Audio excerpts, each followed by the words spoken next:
Okay, let me just share my screen. I guess this one.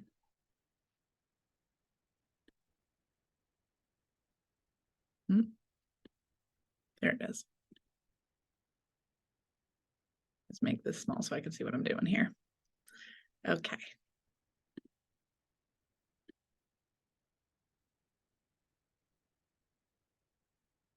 Oh dear, sorry guys. There we go. There we go. Got it. Okay, awesome. So you guys should be able to see my screen now. If you can't, let me know in the chat log. I know it'll pop up. I'll still be able to see that. But we're going to go ahead and jump in. Welcome to October's industry update. Thank you guys for your time, and I am excited to make this a powerful hour for you. And I'm so excited about our guest that's going to be on, Matt Krasnoff. He has some really, really cool stuff to tell you guys about from the mortgage industry and some products that they offer. I know you're going to be excited about it. So yay, hey Michelle, awesome.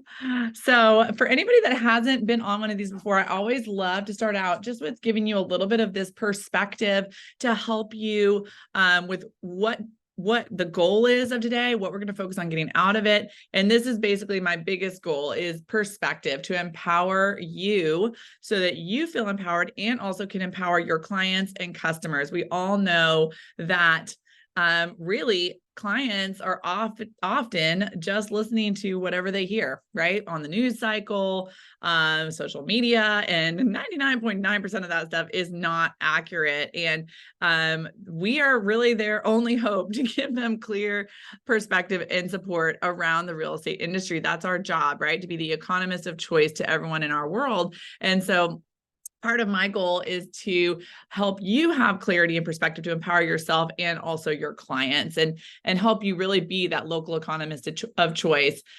And really remember, the more volatile the market is, all right, fake news, exactly. The more volatile the market is, the more people are going to look to you, and the more that it's important that you feel empowered. So that's really the goal of today. And I always will say, oh, by the way, I would love to hear from you guys. Post in the chat how the market has been for you lately. Is it slower than a month ago, busier than a month ago, normalizing, or steady in your opinion? Just post in the chat. Would love to hear your feedback on that. And I put this on, I came across this quote actually a month or two ago from Ben Kinneap, and I was just like, I'm just going to talk about this as much as possible, because every time I read this, it just empowers me so much. And I hope it helps your mindset too. The economy does not dictate your success. It dictates your strategy and how you communicate to your sphere and your clients. And when we can stay in that mindset that no matter what happens in the economy, you can still be successful. You can still be successful. There are still homes being sold no matter what, businesses happening. It's just our job to shift our strategy, pivot when necessary, so that we can continue to take the market share that we deserve, right? So keep that in mind. And I really want to empower you. Don't allow the changes in the economy that we all see and experience, and it's so crazy lately, right? Don't let those changes be your excuse for bailing on your goals, on your business, or allowing yourself to, check out or stand on the sidelines. It's not an excuse. Like, it's not valid, right? Not that there's not challenges, but there's always opportunity for you to take market share and shift your strategy. What it really means right now is that we've just got to work a little harder and a little smarter and a little different. So be the type of person that is just the whatever it takes human that you are. And you already are that person, I know, because you're here, you're showing up and investing in yourself right now. So be the type of person that finds a way, makes a way, pivots, and figures it out, because that's who you are. And let's use this data today to change our strategy where needed and empower ourselves. Deal?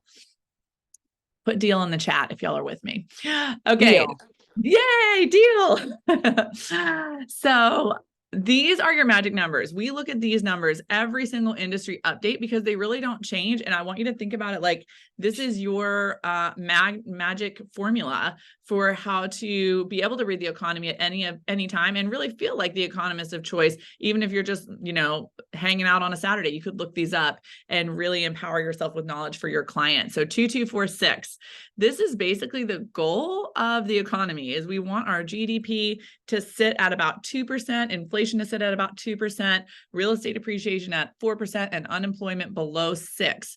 If we can get our economy sitting at those numbers consistently, that is when we all, everything's smooth and good and lovely. And it's when those get out of whack that we really start to feel and notice those changes, and it starts to show up in our business. So we always want to look at those and kind of like gauge that as the temperature of the economy and how to work right now. So always be thinking about that. 2246. The first thing we're going to look at on that, of course, GDP is the first one, the first two. So let's talk about GDP to kick the morning off here. And this is from the Federal Reserve. Real GDP growth in the second quarter of 2023 accelerated to 2.4% at an annual rate, picking up from a 2% gain on the first quarter. And I want to just share now, I do have numbers for you for quarter three as well. Some of those numbers are out. Some of them are still coming, since quarter three just ended in, September. But this is what you can look at for quarterly GDP all the way back from 2013. You can see that trend. We've already talked about in the past, but if this is your first time on, just keep in mind the definition of a recession is 2 quarters with back-to-back negative GDP. So you'll see right here, 2 quarters back-to-back, right here, 2 quarters back-to-back. That's the definition of a technical recession. However, there's other things to be noted about GDP other than just, okay, was it a recession? Is it a recession right now? What you're really looking for, and I'll share this with you because if any of y'all are like me, I'm not naturally an economist. So I had to really study these things to understand what I was even looking at or why this mattered. And so for anybody, I'll just give you layman's terms that helped me. What are we looking at when we look at GDP? We're really looking at, is the economy growing or contracting? Because of course that affects every other part of the spending power, economists, what people do, et cetera. Basically, GDP is the measurement of all goods and services consumed by a country minus the difference between imports and exports. So it's pretty much like what's going out, what's coming in. And we do want GDP to continually grow. So you want it, that's why we say we want it to be at about 2% growth every single year. Overall, because that's how businesses improve, houses can be worth more, employees can be paid more, et cetera. It's a reflection of that. So like I said, just right here from the Fed, GDP did increase. That basically means that even with the Fed increasing interest rates, which we'll talk about in a little bit, and making things more expensive in an effort to sort of slow inflation, the economy still grew. Technically, that's actually kind of a problem for the government because they were trying to slow down growth to control inflation, and we're just continuing forward. The Fed did come out with an announcement on September 20th, and they did say they adjusted their forecast for GDP for the rest of the year and moving forward, in that they feel right now it is starting to feel like it's at a solid pace and it's actually done better than they've expected. So it hasn't slowed to exactly, they haven't been able to slow things down all the way to where they wanted, but they feel a lot more comfortable that we're at a good steady pace. And so that's really good to hear from the Fed that they're not planning to do any more big hikes as far as they've announced. That's what they said. Generally, they expect cuts to start in Q2 of 2024, meaning interest rates and everything, and to proceed at a 25% basis point per quarter. So basically, that just means that we're looking at interest rates to get better and things to get easier in Q2 of 2024. So we're looking at a couple quarters of things still being kind of tough because they're trying to continue to slow all that inflation and spend, but they are feeling confident that hopefully we shouldn't be getting slapped in the face with too many more hikes or craziness. So that is good news, right? So that's what's happening with GDP. As far as the inflation rate goes, that's our next two, right? Remember, you want 2% inflation. This is what our inflation rate looks like currently. This is from the U.S. Bureau of Labor and Statistics. So you can see we're right now, as of their last report, sitting at 3.7%. That was actually the same last month and this month. So inflation has actually stayed the same for 2 months, 3.7%. And like I kind of mentioned, a little inflation is expected. We want inflation actually to be at about 2% is a healthy place place for us to be. And we're above that, but luckily, the good news is it's come down, right? Look at that. In 2022, we were up over 8% inflation. So we are making a consistent downward trajectory, except for this little bump. So that's good news for anybody that's like, okay, inflation, how does this tie into everything? High inflation, we want inflation to be healthy around 2%, but when it starts to get really high, it's damaging for the overall economy because obviously, you guys know this because we all live in America, high inflation reduces our purchasing power, right? For everything.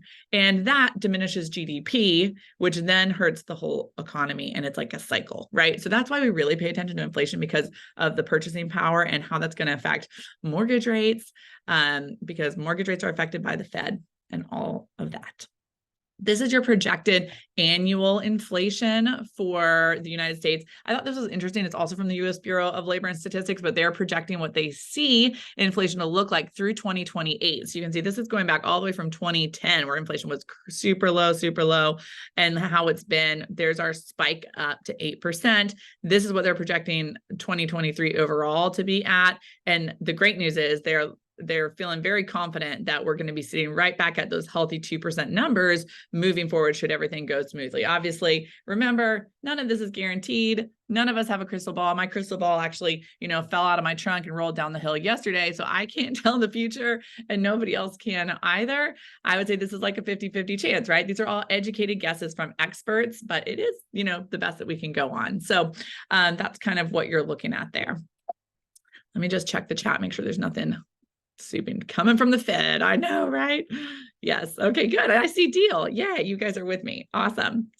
Okay, so let's talk a little bit about unemployment. Unemployment is another big category to be aware of. Generally, our goal is to have unemployment below 6%.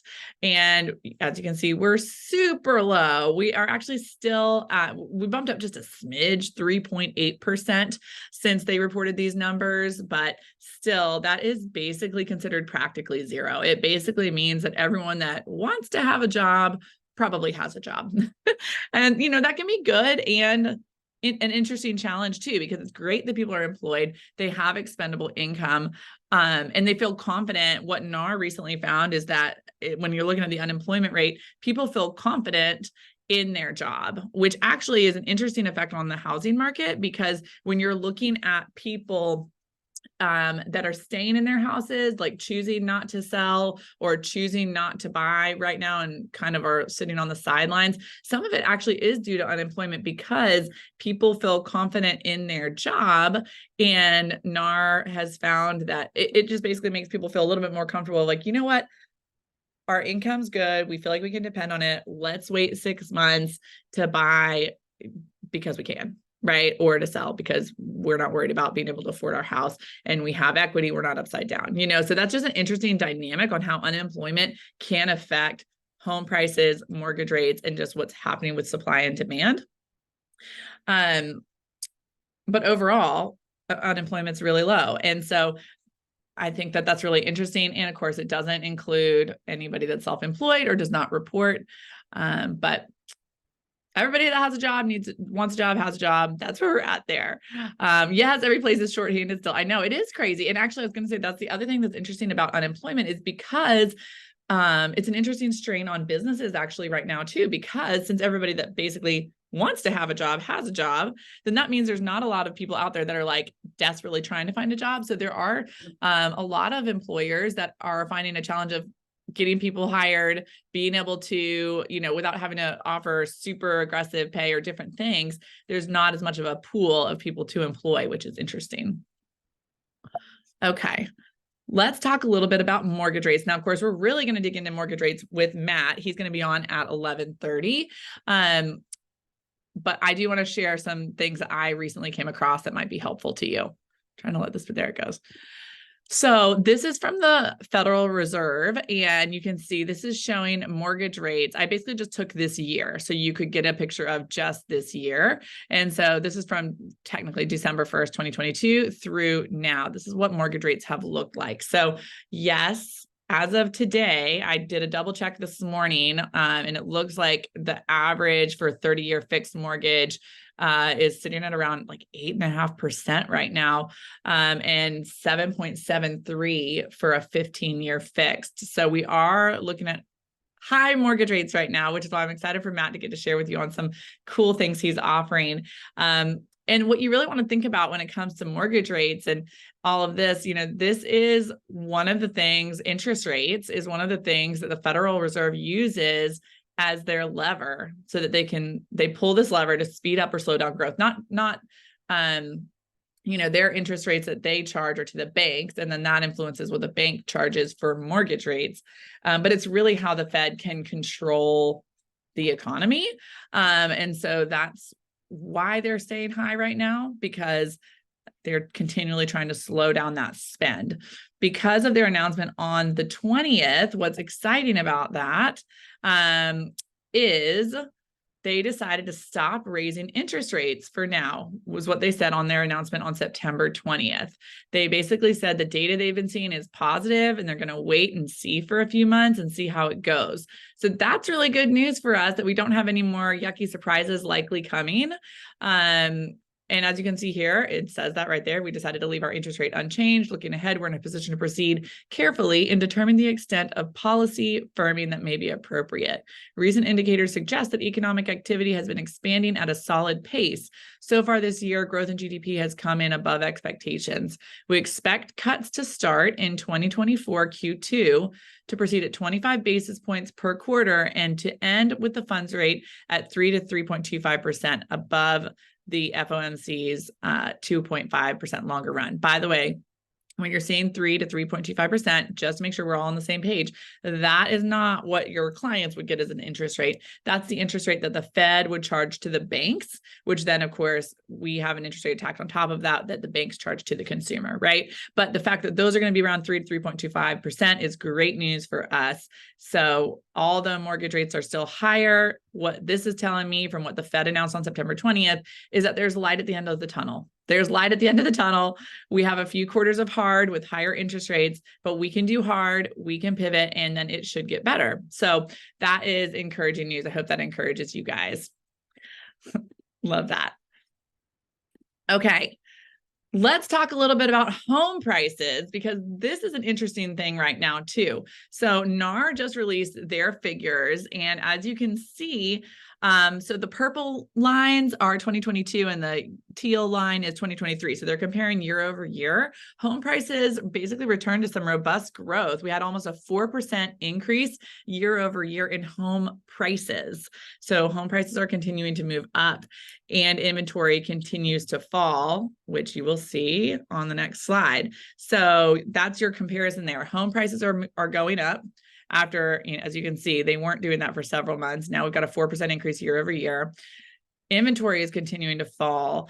And what that really, it's interesting. The total number of homes for sale is actually down 14% year over year at the end of August. And so what I thought was interesting about that is inventory being tight puts pressure back on those home prices, right? But what we're in right now is an interesting circle that I feel like we don't normally see, which is like inventory is low. That puts pressure on the home prices. So prices remain high. However, buyer demand is, shall we say, finicky because of interest rates, which is like a challenge for home prices, right? So it's really interesting right now because it's like we've got both factors, demand and low inventory, happening at the same time, which normally, we haven't seen that in years past. So I'm interested to see how that continues to play out. The other factor to consider that goes along with home prices and inventory is the fact that 70% of homeowners have at least 50% equity in their home. So that's great, right? It's really great. This is one of the huge things that protects us from having any type of situation like 2008, because, and I'll have Matt speak to that a little bit too, because he explained it really well yesterday in our ALC meeting. But, it basically means when people get in trouble or the economy changes, or if home prices were to randomly fall, nobody has to worry because their home, they have so much equity in their home that they're not upside down in their home value. They don't have to sell. And so a lot of that pressure is off. And because they aren't going underwater and don't have to sell, it's adding a lot of stability to the housing market in spite of low inventory and lower sales numbers. So that's kind of the interesting thing that's really different right now compared to years past. Not to say it's not a challenge, right? Because buyers do feel the difference in their monthly payment with their interest rates, and they do feel the difference in the home prices, and that is still there's not inventory on the market, right? So we do have to work through those things, and I hope that gives you some security, and I'm excited for you to hear about some of the products that can help you with that here in just a minute. So that is the biggest thing that I wanted to cover with you guys today, was what the home sales were looking like and how that can make a difference for everybody. I'm really excited for Matt to be on, and I got done faster than I thought because I told him to get on at 11:30 and it's 11:20. So let me text him really quick and tell him I'm ready if he is. Let's see. I guess I was just so excited. I wanted to make sure I didn't take too long. Let me see. Hey, we are ready.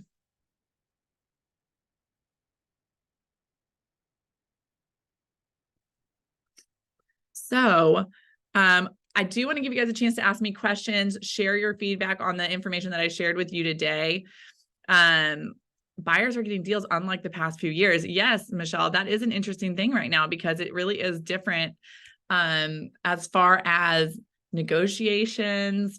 And I would love to hear from you guys, knowing these factors that we just talked about: home prices being up, inventory continuing to fall, interest rates sitting at 8%.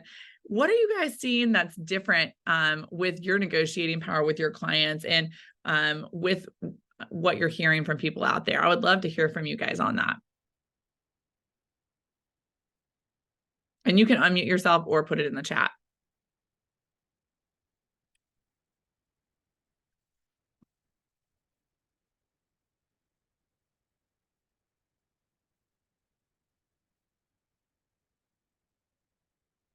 Okay, and I've got Matt signing on in just a second. Oh, did somebody unmute themselves? Yeah, it's Delilah. Sorry, I look terrible. Michael and I are at our listing right now, and we were just talking about, we've been asking for seller concessions for some buyers, and it seems like the sellers don't want to budge. It's really interesting. I'm finding the same thing at the seller concessions. Yeah, so sellers are not feeling desperate, right? They're not feeling like they want to negotiate as much. Still definitely a seller's market on the micro level. Yeah. Yeah, that's why we're here painting. Yeah. Gotta love that, right? Realtor, aka also handy man / handy lady. Yeah, well, and it's interesting because I do think some of that goes back to what we're talking about, how majority of homeowners have so much equity in their home. So homeowners are not necessarily, there are people that are selling because they have to, right? But there's a lot of people that are not feeling desperate to sell, right? They're not in a hurry. And I've heard more and more where some sellers are just saying, it's fine, I'll just rent it if I can't sell it, or things like that. So I think that is definitely something for us to continue to help people navigate. And maybe that'll be a helpful conversation with buyers as we're moving forward, just talking about the fact that, hey, yes, if you get a mortgage right now, interest rates are a little bit higher, but it's looking like interest rates are going to go down next in Q2. And so when interest rates go down, home prices are going to go through the roof, right? Or well, maybe not through the roof, but they're definitely going to go up, right? Because demand is going to go up. And so why not buy now, get a better price than you will in the spring, and refinance when you need to, when the interest rates go down, as they likely will in Q2. So just a thought on a conversation that we can have with our clients and help them with that perspective. And welcome, Matt. He is logging on right now. Woohoo! Hi, Matt.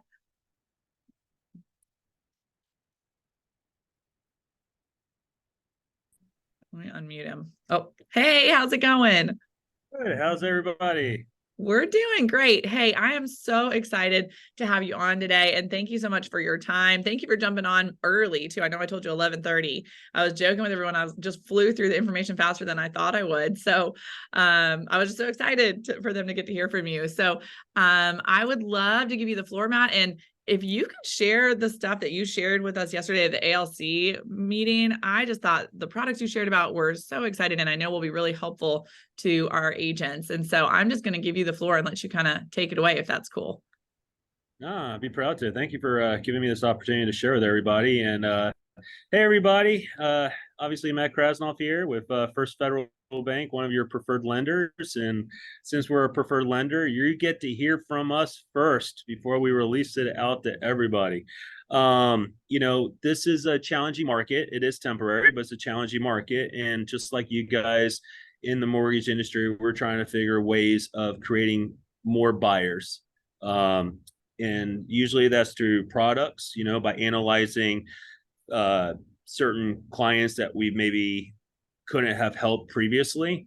And what can we do to create a loan that basically gives these buyers a chance to get into a house and also creates a pipeline for us in the future for potential refinances once the rates get better, which we know they are, because everybody in all levels said, oh, they're high right now. Well, obviously, if they recognize they're high, they're going to address it and they will go down one day in the near future. So here's some cool products just to give you guys the what we're doing now. One thing that's exciting, because I've experienced this many times, is we have created a 1% down product. So usually you're probably used to hearing 0%. If you can't do 0%, you have to increase all the way to 3%. Okay. Well, in the past, I've met with a lot of clients, and it's tough. It's tough to save a lot of money right now. Sometimes these clients may have, less than $10,000 in their accounts. And when we look at, 3% down on certain purchase prices, they need more than that to put down. And some of these folks are not able to get gift funds that easily, etc. So we created a 1% down product. It is exactly that. It is 1%, not 3%. It is 1% down. It is a conventional loan. And also, we are not including MI. There is no PMI on these loans. So hopefully that helps also with affordability issues and things like that. We want to make sure they say yes to the address, based on the payment and everything. This is going to be a good product. It's not for everybody. It is specifically for folks that are at the area median income or less. Depending on where you're buying, I can search that for you and help you with that. It is different, county to county. We are licensed in all states, so this is eligible for everybody in all states. But it is based on the applicant's income. So it's not household income. Like down payment assistance is the applicant's income. So if it works in just one person's name instead of two people, let's roll with that. I would say it's a good tidbit of information to probably feel like, unless you're like in Hawaii or something, probably about 80,000 or less is probably the income level, just to kind of have in mind. But yeah, 1% down. Hopefully that helps you guys out and we can help some buyers. Maybe you got some buyers already in mind that you can reach out to me. Let's see if we can help them out. Maybe they have always had funds and their plan was just to save more. Well, maybe this helps them buy right now. Other programs that have came out, the guideline used to be 2 years self-employment. That's a general guideline we all know, especially as realtors. Man, I got to be a realtor for 2 years before I can buy a house. Well, we recognized maybe we should create a product and make it 1 year self-employment. So instead of 2 years, now it's 1 year self-employment. So again, is there any buyers out there that we said, you got to wait? We got to wait. That's what we're looking for. Those clients that we said you had to wait. Maybe we can service them right now and get them into the house. And obviously when rates drop in the future, it's going to be much easier to refinance than to buy a house at that time. Let's see, another program. Investors, if you guys work with investors, Lori, I think you agreed with me or would agree. The investor mindset has kind of changed a little bit, where it used to be about monthly profit. How much monthly profit am I making? And that's still important. But also, I feel like the mindset has kind of changed where real estate is just a great investment to have in general. And as long as somebody else is making the payment other than the person who has the mortgage, what is the equity I have 10 plus years from now? You know what I mean? So they're almost looking at it like 401ks. I got here, and I'm going to be set when I retire. That's the goal, right? So, or how soon can I retire? Oh man, if I could say 10 years from now, that'd be great. But we have an investor program. It's no income, so there's no DTI requirements. You can buy as many as you want. And you got to have at least a 620 or higher credit score. I'm trying to think what else you can buy. You want to be careful how much you go up on price, though. You got to have about 20% down. We could do 15% down, depending on credit score, but generally 20% down. And the only contingency on these investor programs is that the market rent. So when we order the appraiser's also going to let us know what the market rent is. It has to offset the mortgage payment. Okay, that's the only contingency. But what I like about saying that, it is the only contingency. It's not like other loans where things could fall out based on DTI or this or that. It is just the fair market rent has to offset the mortgage payment. I think you guys have ways to kind of research and get comfortable on what things are renting for. I closed one of these recently. It was like a $341,000 property.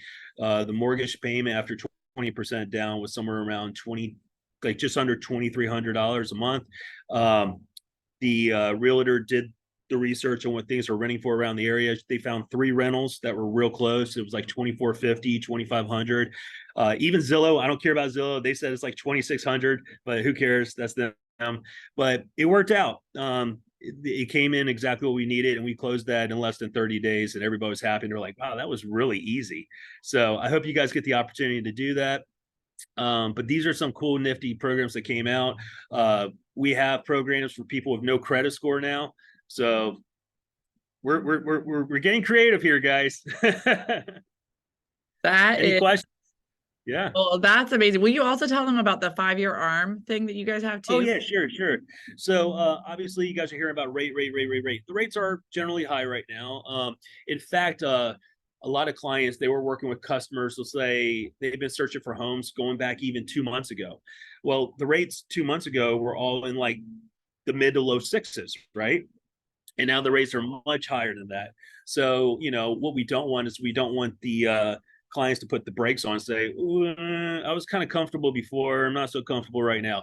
So we do have a 5-year portfolio ARM. Again, it's portfolio, it's our loan. It's fixed for 5 years. And at this time right now, we're at 6.5% with 0 points. There is no buy down with that. You can buy the rate down more if you want. But I like this product because it is fixed for 5 years, not a temporary buy down. It's only good for 1 or 2 years. It is 5-year fixed, 0 points. And if you get seller pay closing costs, you can put that towards the standard closing costs. Okay. Instead of just putting it all towards the rate. If you want to do that, it's great. There is no prepayment penalty. So a lot of people say, do I have to stay in it for 5 years? And they say that because they're like, I don't want to miss it if the rates come down. No, there is no prepayment penalty. You can refinance at any time. So we're here basically to help. You just give us a call, give me a call, or anybody on my team, and just let us know what obstacles are you having as your preferred lender, as your partner. We would love to help you guys out. I am so flipping excited about these loan products. I just feel like they're just so unique and really can empower so many of our clients to actually be able to purchase right now. So a couple of questions that were in the chat. Delilah had asked, what are the requirements for the 1% down? The only thing I think what I have written down, and you tell me if there's anything other than this that I'm missing. I had written down for the 1% down option. They have to have a 620 credit score, right? It's a conventional loan. And there's no mortgage insurance PMI with it, which is really not the requirement. It's just details about it. Any other requirements in order for them to qualify for the 1% down? There really isn't a debt to income requirement. We just got to get them approved when we run the system. We have to get an approved eligible within our systems, like an automated underwriting system. Where we're seeing approved eligible, probably with as little money down as this, is probably going to be around that 45 to 47% marker. So I would say probably about 45% is kind of like a guideline to go off of, like the $80,000. Yeah. Cool. And one thing that was brought up during the ALC meeting with that too, that I thought was a great point, just for anybody listening, in case this is helpful to you guys, Lauren Butler had brought up the point that, like, since there's no PMI insurance with it, even if they're buying with a higher interest rate, it kind of it's like a wash, right? Because they're not having to pay the PMI. So it's still a great deal, even with a higher interest rate, right? Right. I mean, you might get a 30-year fixed rate at 7.25%, and the 1% down payment might be a 7.875. But since there's no PMI, it ends up being a wash. And when you look at the APR and the total payment, that we're seeing at times, it's not much difference. That's awesome. So also in the chat, Stephanie said, what type of loan classifications do these loans fall under, conventional, et cetera? So I guess I just said that about the 1% down, but the other ones, are those all conventional too? So the investor program, there is no DTI requirement. We just need a 620 or higher credit score. That seems to be the common credit score, 620 or higher. Yeah, I think that's pretty much it across the board, guys. So the reason we're doing it that way, even though they're not necessarily a Fannie Mae, Freddie Mac product, what we're doing here as a industry mindset is we're creating a pipeline like you guys are. We're helping people purchase now to refi later. Yes. It's so good. I thought that investor loan was so flipping cool too, because it's really easy. I wrote down no income doc loan, right? Is that right? It's a no income loan. There is still documents. We have to verify their assets with the percentage that they're putting down. Again, it's standardly 20% down, but we could probably get 15% down depending on credit score. But yeah, that's really the only documentation, and the only contingency is the fair market rent has to offset the mortgage payment. So good. What questions do you guys have for Matt? You can unmute yourself. Crazy, right? It's like, these are cool products. Yes. Hey, I added a note to the chat. Matt, can we get, this is Jen on here. Can we get just a document, not client facing, that tells us about these in a little more detail, or is that all the detail that you just shared? No. Well, that's all I can share right now, but we are going to work on that. You're not the first one to ask me, can I get a list of like all your products at least? Yeah. And again, not necessarily for client facing, but at least so I remember them when I'm talking to a client. I'm like, oh, that's right, we can do this. And then the other one on the 1% down, just to confirm that also they have to be at a median income or less, correct? Area median income. Yeah. I can help search that, or less. So yeah, when you pull it up, I think there's sites, you can put in the address. I can share those sites with you. And it will tell you what the the AMI is. Yep. Thank you. These are great. Thank you. You're welcome. Who else has questions? Matt, did you tell them about that sheet that we made too? Oh yeah. Yeah, if you guys want a sheet, thanks for bringing that up, Delilah. If you guys want a sheet I made, it shows you all the seller concessions that are allowed for every program. We're noticing that some people will go in with the mindset of FHA, which allows up to 6% seller credit. But then you get into a situation where it's like, I don't know if this property is going to work with FHA. And then you do a rapid switch to conventional. But you got to keep in mind, if you switch to conventional, your seller concessions maybe have just dropped from 6% to 3%. And whatever you agreed upon previously, you have to go back to the drawing board and restructure it. So if you guys want a seller concession sheet, I got a yes. Any other yeses? Yes, please. Woohoo. I'll get that email to you guys. No problem. Or Delilah will. I'm just kidding. Thanks, Delilah. No, I'm just kidding. That's awesome. Really good. Yes. Seeing lots of yes people. Here, I'll put my email in the chat so you guys can send me an email too if that's easier, and then I can just do a quick reply. Cool. The other thing, who else has a question before I ask something? You can unmute yourself or put it in the chat. Okay, so the other thing I was going to ask Matt, that I thought was really helpful yesterday, so it got brought up, the question got brought up, like, are we worried about, like, are these risky loans, like how it was in 08, and how is this different than 08? And I thought you really explained that really well for what caused the '08 crash and that domino effect and like how things are different. Would you mind sharing that? Because it was a different perspective I had not heard before. Yeah, no problem, guys. So I mean, I was there during the crash. I started my mortgage journey in 2004. Um, and Jen, you were how long have you been in real estate? 4 years. 4 years? Okay. Let me see. That might have been after the crash, possibly. Okay. But basically, a lot of people when they hear like we were mentioning the FiveYear ARM, and right as soon as they hear the arm, it's like this stigma just it makes your hair stand up on the back of your neck, and they're like, "Yeah, I don't know about arms, since the crash and stuff like that." Well, let's really dissect the crash. If you really dissect the crash, it's because we were doing stupid loans, and stupid loans doesn't necessarily mean the arms. In fact, when we say stupid loans, or you were mentioning no doc loans, no doc loans, no income verification, no asset verification.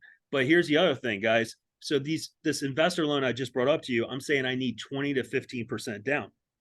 These programs that we were doing back during the day, it was all based on credit score. If you had a good credit score, we'll do a no doc loan with 0% down. It is the stupidest loans. And we did tons of those. We did negative amortizing loans where the payment didn't even fulfill the total interest that was due and the balances were going up. This was so there were more stupid loans that were done than anything else. And what happened was we were basically giving loans to people that had no business buying the house that they bought, couldn't afford the payments, and basically literally really quickly got into a forbearance situation. And of course that took some time, so it wasn't right away, but after a year or so foreclosures started happening, and that was the first wave of foreclosures. It wasn't arms, it was just these stupid loans that they were doing. And basically when that wave of foreclosures hit, that one initial wave, it brought people's values down. Okay. Now, in theory, eventually it would go right back up, but right around that time, we did arms for 2-year arms. We did arms for 3-year arms. We did arms for 5-year arms. We did arms for 10-year arms. And what happens when the 2-year arms adjusted, it was that time when the values came down. And it's not that they didn't want to refinance. They couldn't refinance because everybody was upside down at that time. And that's when the domino effect started happening. And these folks, like a good percentage of these folks, just couldn't afford the adjustment because the rates actually went up at that time. And then the 3-year arms came, and then the 5-year arms came. So I want you guys to realize it wasn't the arms during the crash that made it happen. It was all the stupider loans that happened. Now, also I mentioned we did 2 and 3-year arms. Again, I'm not a fan of 2 years or less. That's a nap. Okay. You can't guarantee stuff to happen that quickly sometimes, but 5 years, that's half a decade. You guys ever watch the 80s, the 90s, those shows? That's half of that. So I feel a little bit more comfortable with it. I'm sure your clients would feel comfortable about it too.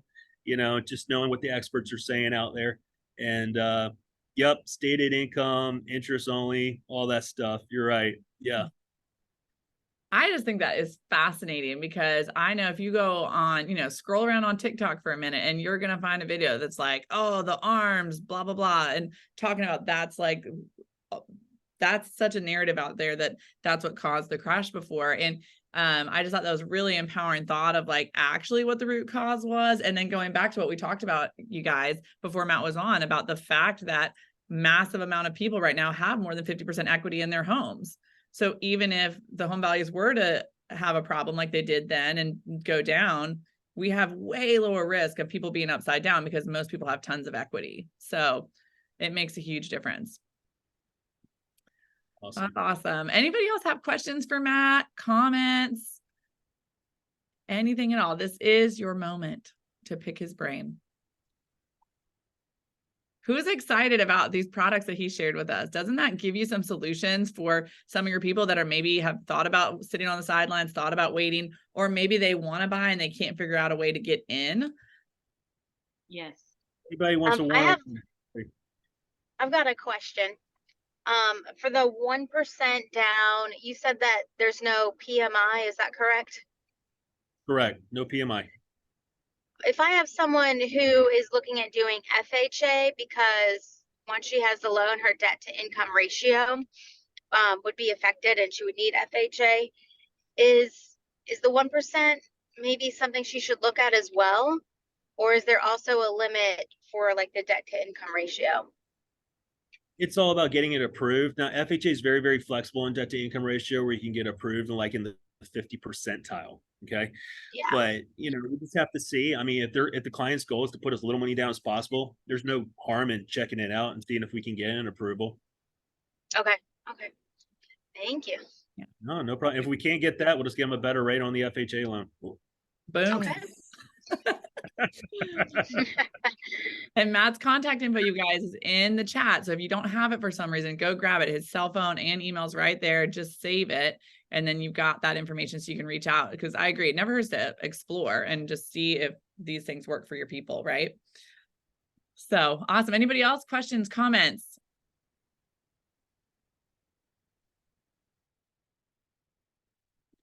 Okay, you guys are awesome. Thanks for being on today's industry update. I hope that this knowledge was empowering to you, that you feel like you're leaving with some solutions that you can apply to your business. And I'll be excited to connect with you guys again next week for our next industry update. So have a great day, everybody. And Matt, thank you again so much for your time. Really appreciate it. And thanks for always bringing the heat. We appreciate you. For having me. No problem. Have a good day.